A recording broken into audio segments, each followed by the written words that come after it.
Achomi Professor Esi Sutherland-Addy. Ninchoni Institute of African Studies, University of Ghana. Institute of African Studies, Wachon Africa nibi pi niji wo wimo ke wo culture ke politics development nibi babao ni wachon ni wahani wo students ali akeshi bofe bonijie Africa woje ni sani wohani wali wahi ni inje infantinho jimish imamie ibagan ni ibachuni ye biene ni enichmo ni chun shemo ke a design ke wo culture boni wo ba liwo here no me no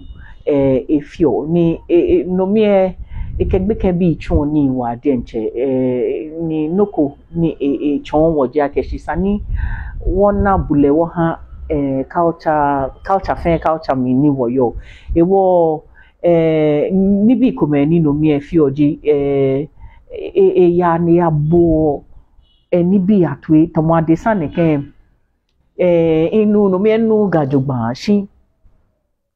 adesa hani bali lalai ke ganwe mo ifiu tomo nkayo akeshi ne ke adesa koni yukuni be ebe bi ni ete yomoko won ni yomo jon la keshi akọ pineapple ni eke ba shi pineapple ba chon bi ni ba fe shimoko ba wi akeshi chon gbe kan akeshi ye no je ne gbe kan efe ya akeshi be ba kun ese ya ni ya he ni je ni be ni ya la ne ke la ne adinde che la iche adinde che gbo mo bi adinde che gbo fo mo bi adinde mi ya gbo fo mo man adinde adinde ni kareho bachon lo fo mo ku de wo ni bi neken kemi hishan hu ke bashin ni yo ne ni ke fie ma no ni ma wi ja keshi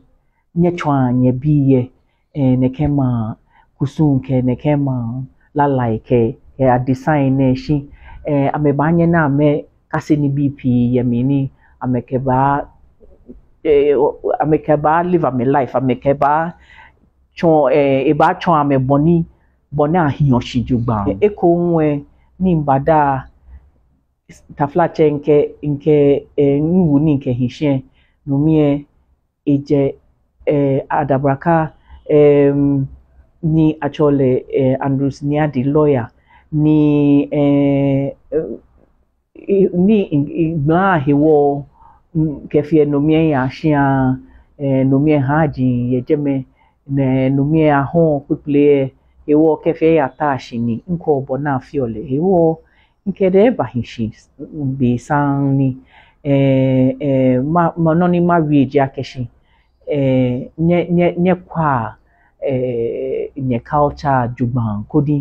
kodi hishi eja keshi nye di capitale ni sani ali nya keshi gamene